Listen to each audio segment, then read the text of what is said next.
Welcome to episode number 14 of the Gaming Coffee Club. We have a jam-packed episode as always for you all.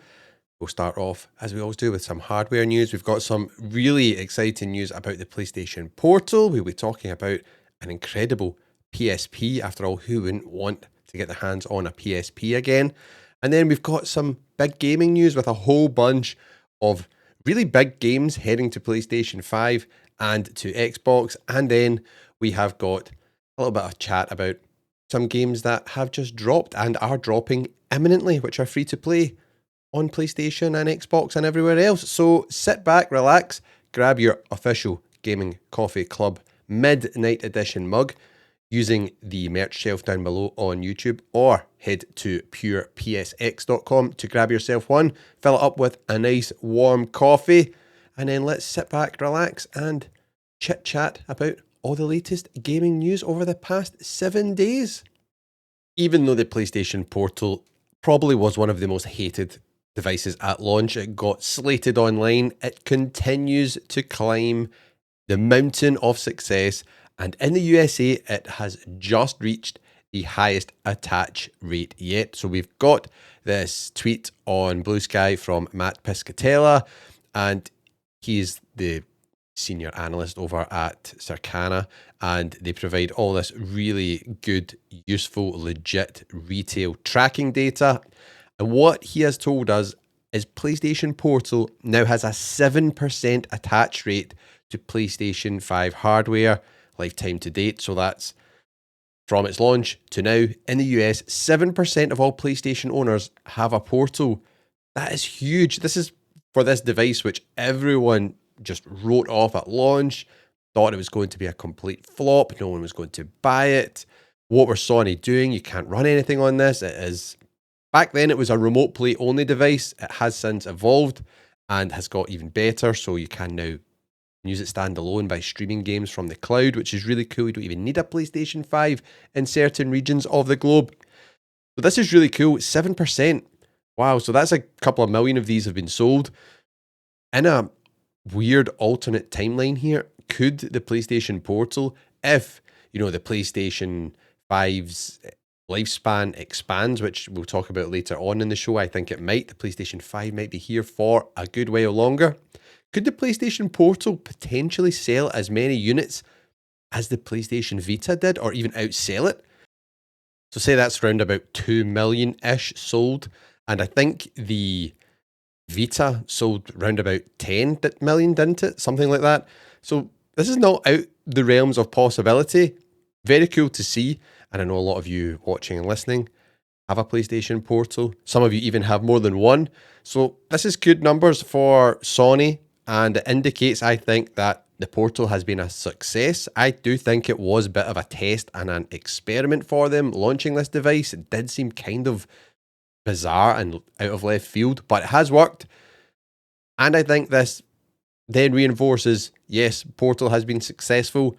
I think they will do a Portal Pro or a Portal Edge, which might have, a better screen, some back paddles, some, changeable thumbsticks, stuff like that. That might come in the future. And also a standalone dedicated PlayStation handheld, which we've heard is supposedly the plan for the PlayStation 6.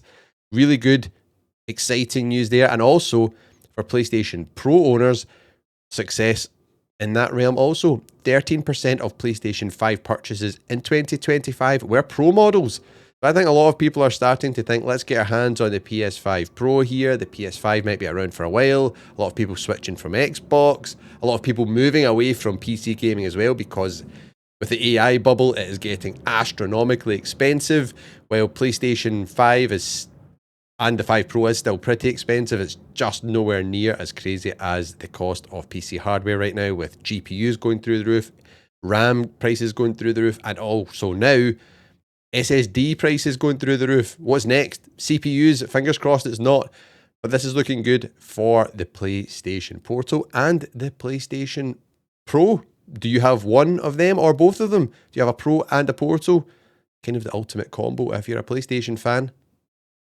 Now, I've spoke a few times about the PlayStation 5 life cycle being extended, and that continues here today. We now have this report from Sandstone Insights in Japan, which is an independent equity research service focused on providing in-depth analysis of Japanese tech companies for investors.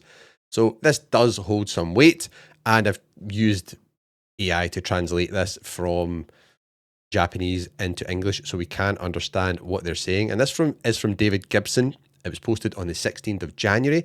And there's two things which jump out to me as a PlayStation gamer. First thing, they have mentioned here that the gaming division continues to perform well in Q3. Sony's third quarter results are expected to beat market expectations, driven by sales of both in-house and third-party games.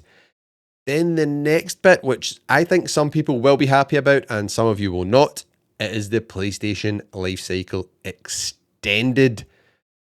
Sony expects the PlayStation 5 lifecycle to be extended, and the PlayStation 6's release is likely to be delayed longer than many expected. So this gets interesting now if it's delayed longer than many expected, for some reasons which you might not be thinking about. So let's dive into that right now. The PlayStation 6, I think a lot of people thought that might be arriving round about holiday season 2027, so just under maybe 2 years from now. If it gets pushed out further and it is extended a lot more than people are expecting, I'm starting to think that's round about the 2030 mark. So we're back to like a 10-year life cycle for the PlayStation 5. If that happens, that has me wondering about the hardware again, because PlayStation, if it was coming out in 2027, they would be working on it right now. They would know what the hardware that's going into this thing is. If it's going to be 3 years later, that hardware might be a little bit, out of date. So would it be a new hardware stack? Which makes me think, if this is the case, are Sony potentially scrapping what they have designed right now? Or maybe not scrapping it, but updating and upgrading it? Because think about, by 2030, AMD, it'll be a new version of their Zen hardware, which will be out. It would make sense to move to that. Probably a lot more bang for your buck. Potentially, fingers crossed here, people, it would even be cheaper as well. More, enhancements in terms of AI upscaling and frame generation, which current hardware is leaning into, a lot, because it's not just about raw power now for, raw rasterization for graphics. They're really relying a lot more on frame generation. You see AMD doing it with their Fidelity Super Resolution, and then you see NVIDIA doing it with NVIDIA DLSS. So I think this could impact what hardware we're going to see in the PS6. We park that and just think about getting your hands on one of these devices. Does a delay of that, a couple of years, does that bother a lot of people? I love getting new hardware, I love getting new gadgets, so I'd be excited to see this arrive whenever it, decides to break cover and Sony shows it. However, it does kind of feel like the PlayStation 5 generation, and in particular because the PS5 Pro is out, has a lot more to give. And with things going crazy with, AI just now, hoovering up all the hardware that you would possibly want for any of these consumer devices, pushing prices up higher and higher, I kind of don't want to spend like, £1,000 or $1,000 or whatever it is, wherever you are in the world, for a PlayStation 6. I would rather just stick with the PS5 Pro. Devs will just get more and more out of it as they optimize more for hardware. You always see it, or used to see it in previous generations. Think about, comparing games at the start of the PS3 generation to the end. It's like night and day how much better they can look. They did that same with the PS4. Now we've got the PS5. I see no reason why that trend can't continue. This really doesn't bother me too much. I would love to hear your opinion on this, though, because I think a lot of people will be a little bit triggered by this, and a lot of you will be like, no, the PlayStation 5 generation just feels like it's getting warmed up, just starting. And it kind of does, even more so than normal, because it had a bit of a bumpy start when this generation was launched. So 2020, PS5 launched. Then the world basically shut down. We had, the pandemic. That caused a lot of shortages of the hardware, people trying to get hold of them. You were lucky enough to get one pre-ordered. I was lucky enough to get one pre-ordered and got one right away, which was great. However, shortly after that, I think due to the pandemic again, there was the chip shortage. So a lot of devices which use microchips were struggling to be produced in the volumes that were required. So there was another shortage because of for PlayStation 5s then. And then there was, the third element, the trifecta. There was scalpers which were just hoovering up PlayStation 5s to sell them for double and treble the price on eBay. So that caused a lot of people, not to be able to buy the hardware they wanted because you had scalpers with bots just buying them as soon as they went for sale online. So it did take a lot of people a little while to get their hands on the device, and a lot of people were just, taking their time. The PS4, still plays a lot of games amazingly, and it did, especially at the start of the PS5 generation. You had a lot of big games where cross-generation, like when you had the New Horizon game, it was playable on PS4 and PS5, so a lot of people were thinking, I don't really need to upgrade, and that's totally fair and valid. Now we're getting to that point where, the games are starting to come along. GTA 6 should be here this year, which will be huge. I think that will be a big reason for people to upgrade to the new hardware. Extending a couple of years, I don't think it's the worst thing in the world. I'm not too bothered. I think this might be quite good for the gaming world because there isn't such a huge jump now between generations. If you look at even the PS5 versus the PS4 Pro, it's basically like much faster load times. That is the biggest difference you notice.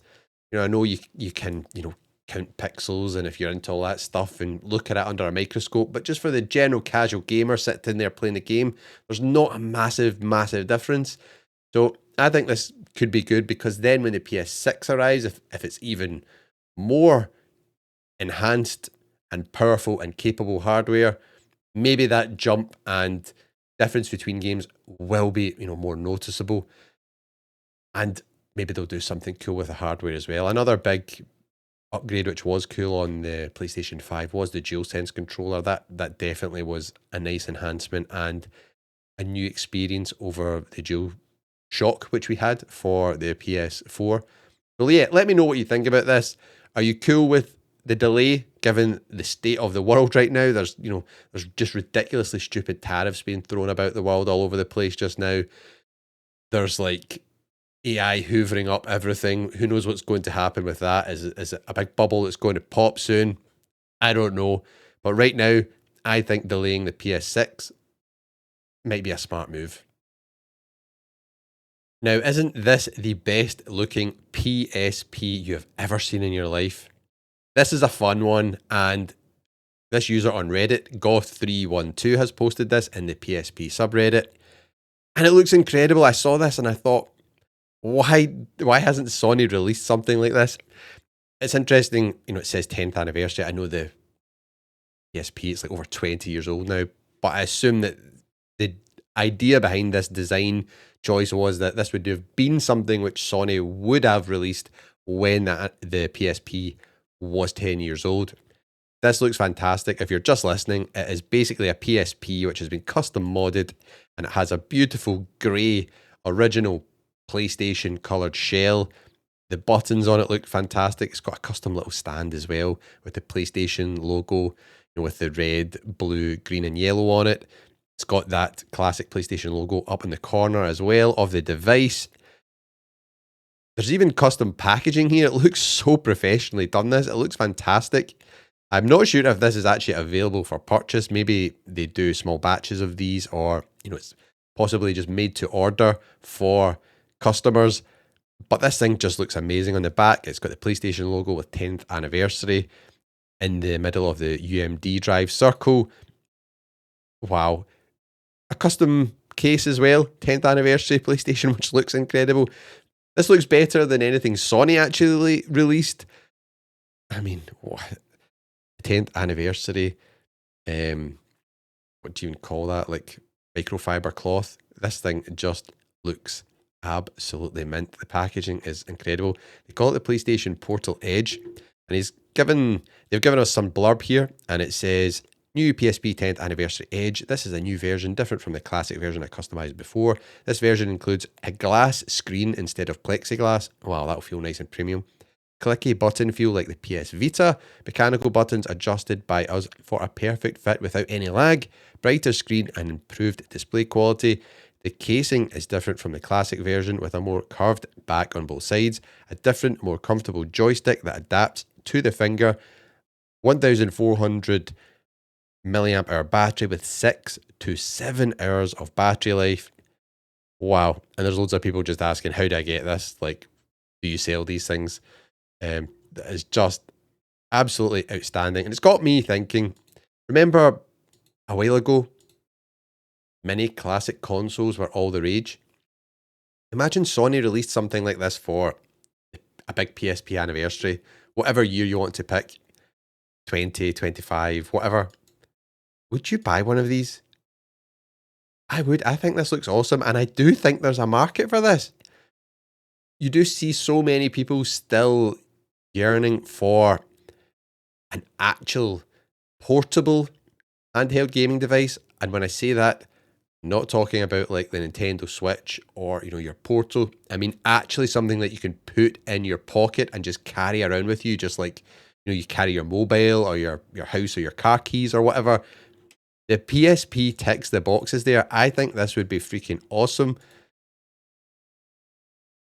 You could even, just have it being all digital. I would rather, have the drive for your physical games. But I just think something like this would be really cool. I wish the mini consoles in general, it seemed to be a bit of a fad. And the fact that PlayStation Classic Mini, when they launched it, did not get a good reception. It wasn't the best. I need to do a bit of a retrospective in that. Plug mine back in and see what we think about it in the year 2026. But because that didn't do too well and it had to be massively reduced to clear stock, I think that spooked Sony and they've not done anything since. Give me a mini PS2. I would take that as well. But this would be really cool. Give us a PSP Anniversary Classic Edition. I would love that. Would you like that? And what do you think of this? This is really impressive. GG's to this user who's done this. It looks fantastic. We're over at VG charts now, and the PlayStation continues to roll forward, selling bucket loads of systems. And it's just taken another scalp on its list of top sellers. And the PlayStation 5 has now outsold the lifetime sales of the PlayStation 3. What do you think about the PlayStation 3, people? I think it's a bit of a, divisive device for people. Some people love it, and I know a lot of people that don't like it, and I don't know if it's due to the launch it had, where it was mega expensive. It kind of lost out initially to the Xbox 360, which was a fantastic console. I loved the Xbox 360. And then developers struggled to come to grips with it because it was supposedly a really difficult device to code games for. I love the PS3 though. I think it's just an absolutely fantastic device. It bridges that gap for me because it still feels kind of arcadey and kind of retro, like PS2-esque, but it has modern features like, all the connectivity and trophies and stuff like that. So I absolutely love PS3. I was playing mine not long ago, playing Time Crisis on my TV there, because it's one of the last like home consoles you can get for legit good light gun games. And who doesn't love a good arcade light gun game? Anyways, back to the story. The PS5 has sold an estimated 89.44 million units worldwide through to December, while the PS3 sold a total of 87.4 million units in its lifetime. So what is next for the PS5? The Nintendo Wii sold 101.63 million units in its lifetime. That's actually kind of surprising. I don't know why. I feel like the Nintendo Wii sold more than that, or would have, or should have. Like legit, the Nintendo Wii broke boundaries in the fact that it actually got everyone playing video games, from parents who wouldn't usually play video games, to young kids, up to grandparents. Like, Wii Sports was like a phenomenon. People would just buy the Wii to get Wii Sports and just play that all the time. It was absolutely top tier. PlayStation 5's closing in on that. Another 10 million or so sales, and it'll be right up there with it. And then the next target is the original PlayStation with 102.49 million units. That's absolutely wild, isn't it? The amount of units the PlayStation sold for a console back then in the 90s when it was launched. Incredible machine though. Set the tone and just changed the game, so it did. And then the PS4 with 117 million units. That is really, really impressive. And it gives you a bit of a further breakdown here where the PS5 sold 31.67 million units in North America. 31.67 million units, I was trying to say there, in North America. 31.71 million in Europe. 7.33 in Japan. And 18.73 million in the rest of the world. Wow. What do we think, people? PS5, is it going to top the charts and beat the original PS1 or PlayStation? And could it even sell more than the PlayStation 4? What do you think? I think if this life cycle of the console gets expanded, like we've mentioned many a times on this show, I think it could sell a lot more than it's at right now, especially when Grand Theft Auto 6 arrives. GTA 6 is going to be a massive catalyst for the PlayStation 5. In particular, the PlayStation 5 Pro, mark my words, is going to sell bucket loads. And another thing that a lot of people are not thinking about, a lot of new games when they launch on PlayStation, if you have a digital copy of the game, you can basically stream the game from the clouds. From the cloud. There's not multiple PlayStation clouds, you know what I mean? From the PlayStation cloud, you can stream your owned games. So that could mean potentially that you could buy Grand Theft Auto 6 and stream it from the cloud without owning a PlayStation 5. And you could just play it on the PlayStation Portal. If that's the case, that would be the lowest entry point to playing GTA 6 on any device. And the PlayStation Portal would also then sell truckloads more. People who don't have a PlayStation, I would think maybe even a lot of PC gamers that are like, I just want to play this because they need to wait a little while till the PC version arrives. They might just go, I'm just going to pick up a PlayStation Portal for £200, $200 and play it right now. Yes, I think the PlayStation has plenty more fuel in the tank. PlayStation 5, plenty more fuel for selling more units. Now it's time for our Gaming Coffee Club question of the week, which is your chance to feature in the podcast. I put up a question or a poll or something like that, and you can vote and respond in the comments, and we go over them here on the show. So it was a big week for games with Xbox having their developer direct. So I asked you, are you interested in any of the big Xbox games coming to PlayStation 5 that were shown at the Xbox developer direct? And I picked out the two biggest ones, which were Forza Horizon 6 and Fable. And the votes were 40% of you interested in Forza Horizon 6. No surprises there. This is my top pick as well. This game just, the Forza Horizon games are just top tier. We'll talk about them in a minute as well, so I won't blabber on about them too much. Then Fable, 27% of you. That's a healthy amount. We had 569 votes, so that is a healthy amount there. And then 16% of you said all of them, and 16% of you said none of them, not interested at all. So that was a nice split, I would say. And we had some comments here. We've got Ryoto CZ. I'm interested in all of them except for the weird one. I think that is the online pottery multiplayer type game. It did look quite weird. I thought it looked quite fun though. We'll talk about that later. And then we've got Kelly Woodward saying the new Fable game looks absolutely amazing. Looking forward to that one. Glad it will be on PS5 as well. I'm 50-50 with Fable. I think it's because I've never played it, so I've never played any of the original trilogy. Got Caden Davidson saying, forgot Fable existed. Well, it has been getting made forever, so it should be good.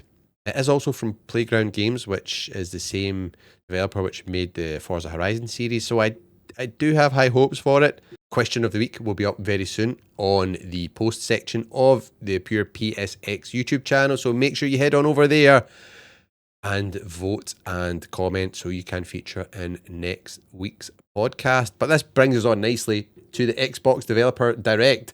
So let's talk about everything they showed us and what it all looks like.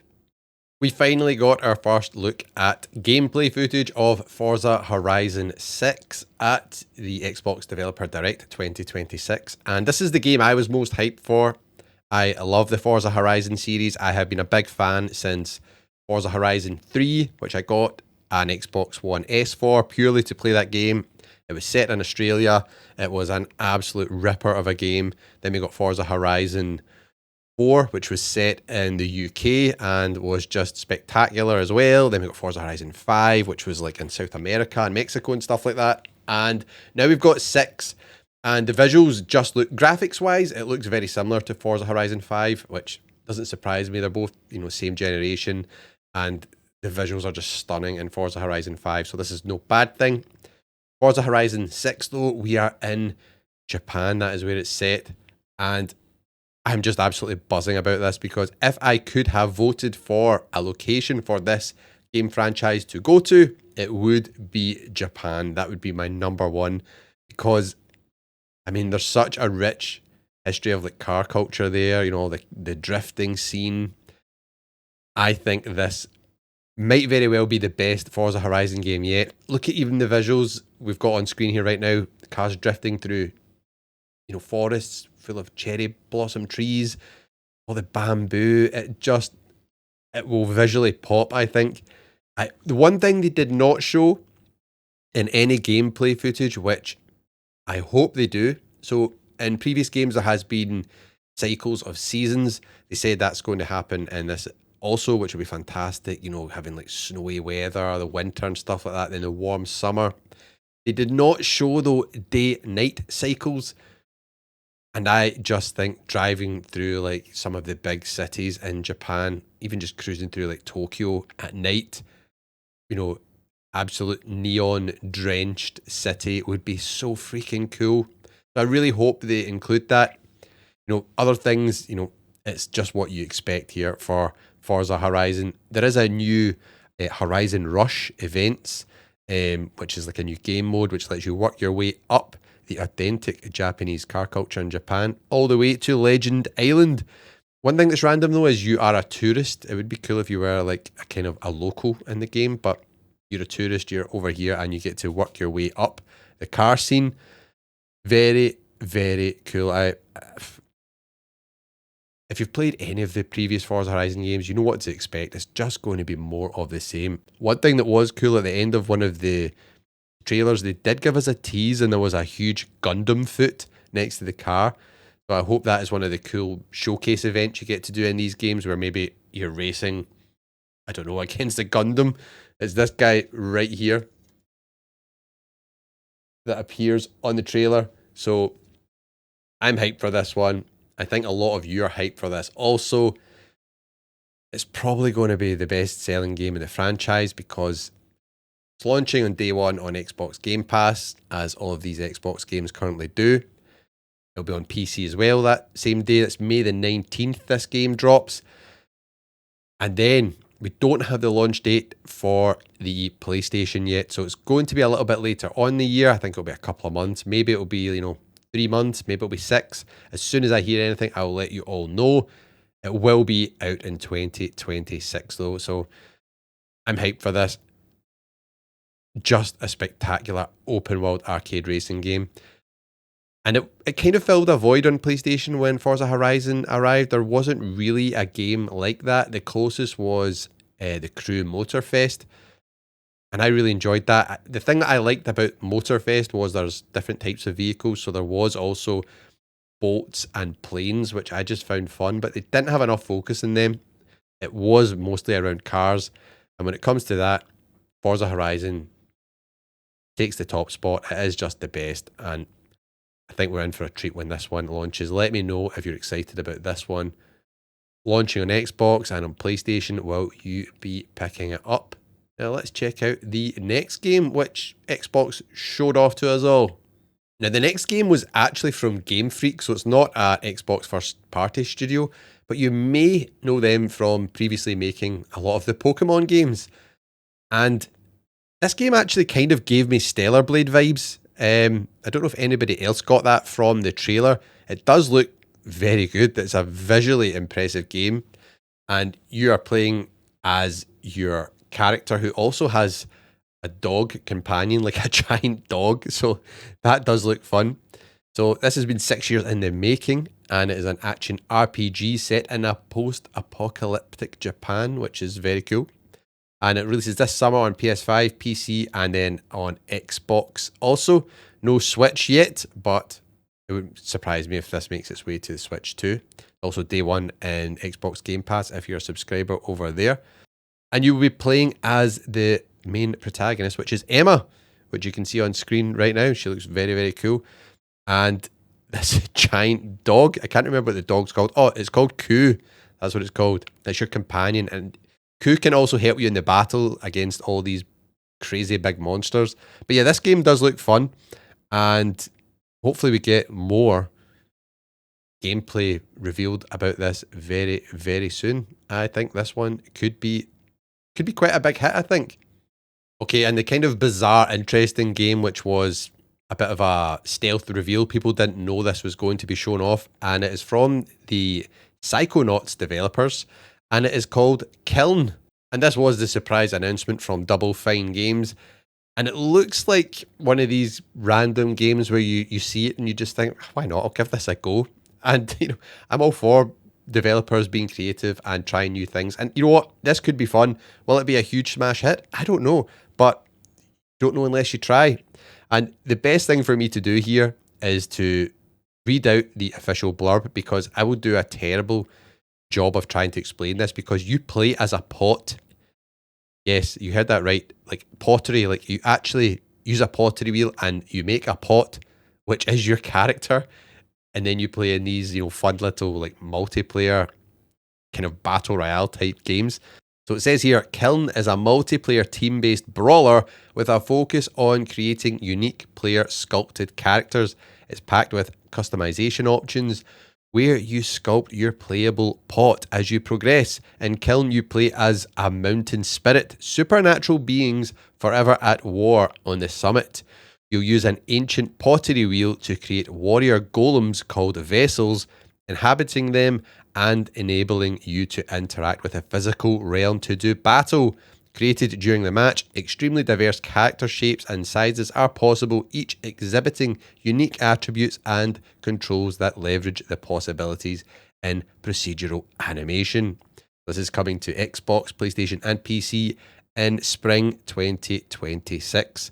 And as all these are, they're dropping into Game Pass because this was an Xbox event. But it's well worth talking about now, because Xbox is basically kind of in that third-party developer realm with all their games coming to PlayStation as well, and some of them appearing on Switch. This one is not coming to Switch either, which is bizarre. I think this would make a killing on Switch.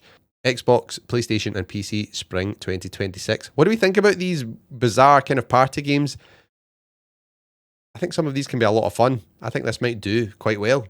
Now, the Xbox Developer Direct also gave us our first look at actual gameplay from Fable. And we've got our first look at Albion here. It does look really quite nice. Some, classic Fable there for you, where you start as a kid growing up in this huge city full of, rich and poor, old and young, peasants and royalty. And this is aiming to be, true open world Fable here. For me, though, when I watched this, some of it looks absolutely spectacular, and some of it I was like, this game's been getting made for a while. Was I expecting more? I don't know how I feel about this game, because I think I don't have any nostalgic pull here for Fable. I've never played any of the original games. I know a lot of Xbox players and fans, absolutely love them. It's like a absolutely legendary series. For me, I think because I don't have this, I just watched this and thought, it looks cool. And that was it.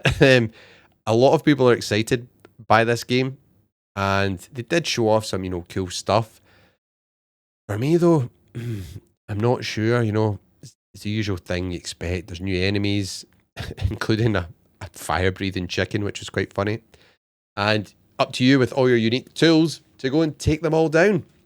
They were showing off stuff like, all the characters. There's over like 1,000 people inhabiting Albion. You can talk to them all. They've all got their own stories. They've got their own day-to-day routines. You could just follow them about, see what they're up to and stuff like that. So it did look quite cool. I'm interested to get my hands on this to then decide what I think, and I will be playing this when it launches. For that though, I do need to check out Fable Anniversary Edition. I think I said this earlier in the episode, I've downloaded that to my Xbox Series X. It's like a kind of polished up, remastered version of the original game. And it's an Xbox 360 game. So I'm going to check that out and see what I think. But being Playground Games, I do have high hopes that this is a just, brilliant game. I think if anyone could deliver a really high quality Fable game, Playground Games have got to be up there, because I know it's different from the Forza Horizon series, but it is still an open world game, the Forza Horizon games. This is just, a different game type. So fingers crossed they deliver here, and this is a spectacular game. If you've not watched the full developer direct, I recommend you go and check it out. It was quite a good show. I think it was about an hour long. Grab your coffee, sit, chill out and watch it. We've got Fable to look forward to in 2026, and it is also coming to PlayStation, which is a big win for PlayStation as well. A lot of people over on PlayStation are wanting to check this out, and they will be able to. So 2026 is going to be a pretty stacked year when you think about these games. GTA 6 also coming along. We've got Wolverine dropping. I don't know when we're going to get the time to play all these games, but you know what? We're going to try. Speaking of games, we've got our first PlayStation Plus free essential game for February. Has been leaked. I'm not sure if this is a good or a bad one, because this is meant to be the main game, so the kind of showcase game. You know how we usually get 3 games or so each month as part of our PlayStation Plus Essential subscription, and it is being leaked by Deal Labs, who are always spot on with this, and the game is Undisputed. So this game was originally released in October 2024, and it's a boxing game. So it's got a Metacritic score of 70, so not bad. So we don't know what the other games are which are heading our way, and you've got basically until the 3rd of February to play the games which have already been announced, and then on the 3rd of February to the 3rd of March, that is when we will be able to play and get our hands on Undisputed and whatever else Sony drops for us. Hopefully we get some other good ones. I know I keep telling you guys this, I love fighting games, but a fighting boxing game, nah. Like, I'm a big UFC fan, but the UFC video games, I don't know, I just don't enjoy playing them. I think it's maybe because it's more technical simulation type, whereas I love like just the arcade, beat 'em up type games. So let me know what you think about this. Are you happy that this is going to be one of our PlayStation Plus Essential games in February, or would you have rather something else? Today is the day, people. 6 PM in the UK. And what other times is it about the world? Well, it will be 10 AM Pacific time. And you'll be able to play, finally, Highguard. Now, this is an interesting one because this was the last big reveal at the Game Awards. Now, this is coming from the makers of Apex Legends and Titanfall. Now, Apex Legends, yep, fine, free-to-play, multiplayer shooter, battle royale game. Titanfall for me, though, was just absolutely brilliant. Titanfall 2 in particular. How have they not made a 3rd game in that franchise? Titanfall 2 was just top tier. The multiplayer was great fun, and the campaign was amazing. We need a 3rd entry in that franchise stat, please. But this is the latest game anyway, and it's weird. A lot of people were not sure about this, as it kind of got a lukewarm reception at the Game Awards. I don't know if it was because where it was announced as the last big thing at the Game Awards. I feel like if this was maybe just part of the show, like, in amongst all other games, it wouldn't have got the kind of negative reaction that it did. I feel like the last one big thing, people, I don't know, they expect just some big, huge AAA blockbuster announcement, and then they got this instead. Now, I think the gameplay and the visuals, like the graphics, everything does look quite good. It looks like it will be good fun. So they're flipping between, using guns and magic and things like that. It's a PvP raid shooter where players will raid, fight, and raid as wardens, arcane gunslingers sent to fight for control of a mythical continent. I will be checking this out. I do think this looks interesting. I'm not in my phase right now of playing a lot of multiplayer games. Don't have the time because I'm currently playing a lot of single player story games, trying to work through my insane backlog. And it's just something I do anyway, so I can play a lot of these games. So I've got experience of them to recommend, the good games worth playing to all of you in my videos on Pure PSX and stuff like that. So I will be checking this out though, because it's free to play, drops tonight. Why not give it a go? Nothing to lose. I think it is worth giving a go. So will you be checking out Highguard, or are you going to be giving it a pass? What do you think? I think it looks good fun. And speaking of giving free-to-play games a go, I checked out another one which we spoke about a week or two ago on this very show. So a few weeks ago, I spoke about 2XKO, which is a free-to-play fighting game from Riot Games, and it's set in the Runeterra universe from League of Legends, and it was released on PS5, Windows, and Xbox consoles to play for free, which was the cool thing which caught my eye. So I had to give this a go to see, is it worth checking out? And it actually is good fun. The fighting is like 2v2 tag team style, so you can tag in your partner to help you out when you're in trouble. One thing about this though, the gameplay was fine, the art style was good. I don't know if it was just my PlayStation, but I was playing this on the standard PlayStation, and I did notice quite a lot of like screen tearing. It feels like the sort of thing that VRR would usually sort out. However, it didn't. I've got some gameplay footage on screen of me checking it out, and you might be able to see some of the screen tearing at various points. Don't know what was causing this. If any of you have played it, let me know if you have experienced that for yourself. However, other than that, there's not a lot of characters for you to check out. A lot of them are behind paywall. No surprise there. This game is loaded, absolutely loaded with microtransactions. Some of the DLC packs for skins and stuff like that are just disgustingly expensive. So I would advise you, if you're going to play this, do what I do. Play it and don't spend a penny. Just play with the characters that are available for you to select. And also, if you're a PlayStation Plus subscriber, there is a PlayStation Plus pack. You know how every month or so there is packs you can go and download with cosmetics and stuff like that. There's one there just now, and it looks like there might be a whole bunch of them launching for this game. So who knows when we'll get the next one, but definitely go and claim that, because then you can start to kind of increase, your skins. Maybe we'll even get characters. I've opened up in the footage some of the price of some of the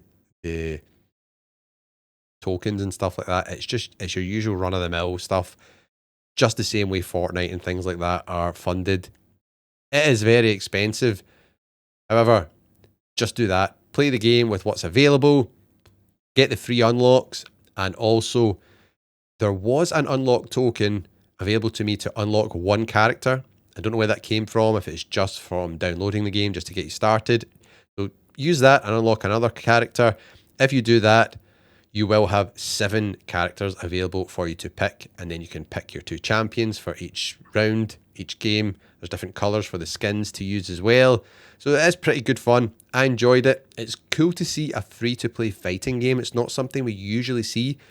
Most of these free-to-play games, they're always usually first-person shooters, battle royale games, extraction shooters. So this is cool to see them lean into a different genre. And it's the usual Riot Games, like all the characters and stuff like that look fantastic. I can see these being massive at like conventions with cosplayers and stuff like that.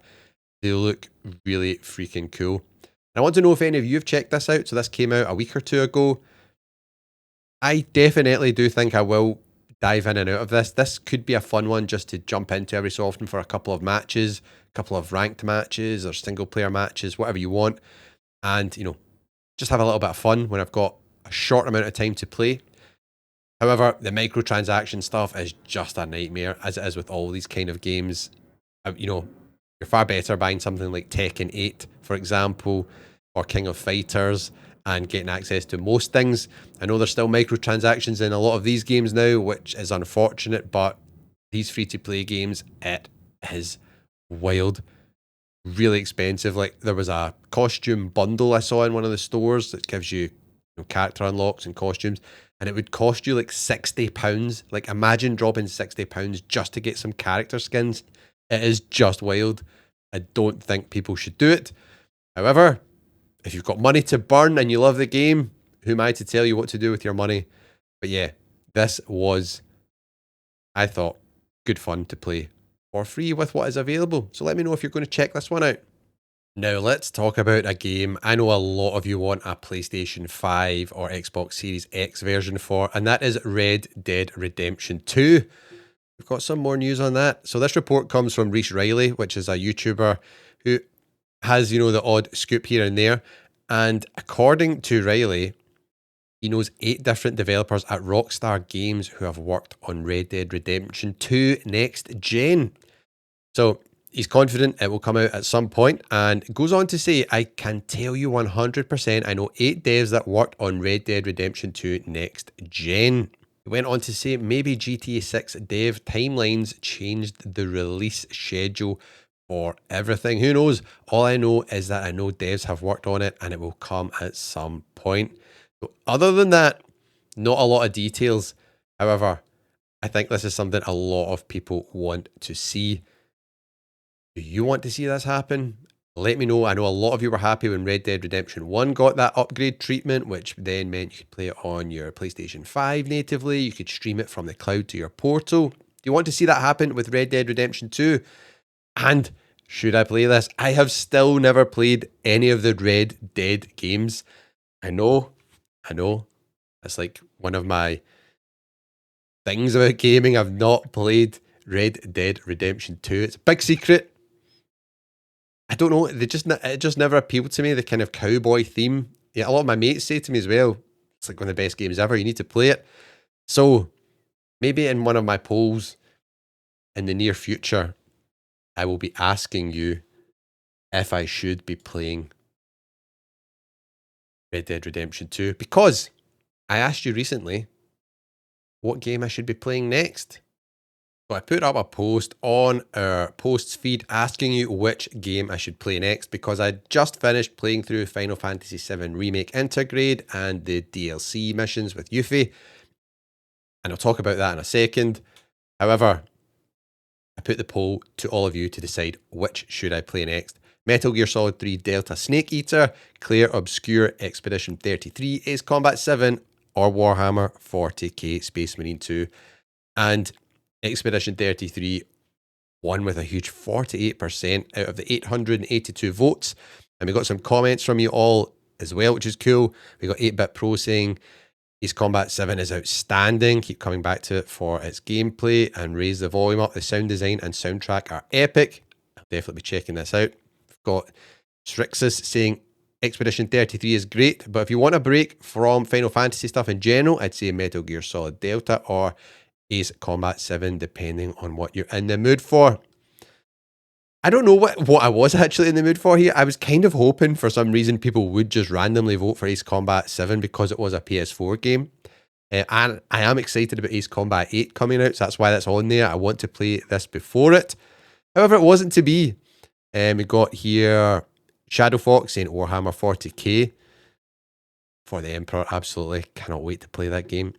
We've got Jake Castleberry saying Claire Obscure is awesome, but it's another long RPG. Space Marine 2 is a better break for in between long RPGs for some good old fashioned destruction and a quick, satisfying campaign. Rebirth is fantastic, but it's very lengthy. I've also got Rebirth. I think I covered this in an earlier episode of Gaming Coffee Club podcast. I bought a ton of games over the Black Friday holiday shopping period. Physical games, I have a whole stack of them sitting, still wrapped, that I'm going to work my way through. So that is one of them. But I didn't want to play that back to back with Final Fantasy VII Remake. I thought I need a little break from that. I don't want to burn myself out on too much Final Fantasy and maybe not enjoy it as much as I would otherwise. We've got here Devil Angel turn-based games. Cross. Devil left. Maybe they're not a fan of turn-based games. Clear Obscure because it's turn-based combat. I don't know. Maybe. We've got here Hera Zombalo saying, never binge RPGs. They lose a ton of value if you're even slightly exhausted. I do agree with that. And then we had Adam asking if I finished Final Fantasy on the Portal, and I actually didn't. It was on the PS5 Pro I finished it. So, Clear Obscure Expedition 33 is the one you voted for, and it is what I'm playing now. I started it at the weekend, as in last weekend. Was it last weekend? I'm losing track of time. I started it a couple of days ago, right? And I've played basically the prologue bit, so just the start. And yeah, it's kind of got me hooked. Like the story, I think, is going to be really good in this one. I'm intrigued to see what happens. The music in it is spectacular. The visuals look really good as well. Forget that this is like a small team and this is their first game. Ex-Ubisoft devs. Ubisoft's just watching this thinking, what? Look what these people can create when you don't have them just making rubbish that, you know, your shareholders want all the time. Let them get creative. Let them make a piece of art. Let them make something they are passionate about. So yeah, really excited to play my way through this one. Once this one's finished, I'll be putting another poll up and you can all decide what is next, because this helps me out. It stops me having that decision paralysis, saying, should I play this? Should I play that? And you know what it's like with all these games dropping on like PlayStation Plus and Game Pass and stuff like that. There's so much noise. I need to stay focused and get through the backlog. So that is very cool. The only thing is, I'm not playing Expedition 33 on PS5. I thought I bought this at Black Friday. I thought this was one of the games I bought, but I didn't. So I'm playing this on Xbox because it is with Game Pass. So I'm playing this on my Series X. One thing I did notice right away was like the vibrations and stuff and the controller. I had to turn them off. I just don't like the controller vibrations on Xbox after playing with a DualSense. It's just a different level. But yeah, I had to turn that off. But other than that, it looks spectacular on the Series X. I'm excited to see how that goes. Play through that, and then the next poll will be up for you all to vote. And it'd be cool if you actually all gave me some ideas in the comments. So I'll put these 3 games up again, but there'll be a new 4th one. What should that new 4th one be? I don't know. What could it be? Could it be Red Dead Redemption 1? I don't know. Could it be? I might have it something totally obscure like Mind's Eye. So I play through Mind's Eye next. Or even like Tekken 8. I bought Tekken 8. I want to play through the campaign on that. I love the stories and all the Tekken games. The Mishima family story is just top tier. How that's not been made into a really good movie or TV series is beyond me. But yeah, that is where I'm at, and that is what I'm playing next. However, let me talk about Final Fantasy VII Remake for a moment. I had never played Final Fantasy VII back in the day as a kid on the original PlayStation. I think I've told you this before if you've been on the channel for a while. I just wasn't into RPGs when I was a kid. I was all about like arcade action type games, you know, racing games, FPS games, all that kind of stuff. So it just passed me by. I remember one of my best mates back then when I was younger had it in the big thick dual CD case. It was like, I think it was like 3 or 4 discs. And he absolutely loved it and kept going on about it, you know, about like Cloud and Tifa and Barrett and Aerith and all this. And I was just like, not interested. So in 2026, I finally got around to playing the remake on PlayStation 5. So Final Fantasy VII Remake Intergrade. Oh, wow. What a game, by the way. If you've not played it and you're not sure if you're into these kind of games, it is just spectacular. But the story is absolutely fantastic. I'm not going to give any spoilers. It is just one of these games. It just hoovers you into the story. The characters are top notch. Like I thought when I started playing this, I thought, I'm not going to like Cloud, but I really do like Cloud. He's awesome. Cloud, Tifa, Barrett. Barrett is hilarious. He's an absolute legend. I love playing as him as well, like with his hand cannon gun thing. It is just awesome. All the different materia you get as well, which just, you know, levels up all your different skills and abilities. You can heal people, you know, magic, support materia.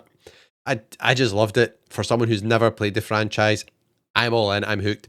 So I went on and then played the Yuffie DLC, which I've got some gameplay captures on screen right now from me playing it. The Yuffie DLC is still in the same world, in the same timeline. You know, the bad guys are still the Shinra Corporation. However, you're at a different time period in the same event, if that makes sense. So this is like happening alongside the events of the main Final Fantasy VII game, and this new character, obviously Yuffie, who you play as, she is a ninja. So she's got some really cool moves, actually. At the start of playing the DLC missions, there's only 2 chapters in it. I actually thought, she's really annoying, I'm not going to like this. But I did warm to her as it went on and started to really enjoy it. To the point where when it was over, I was like, what?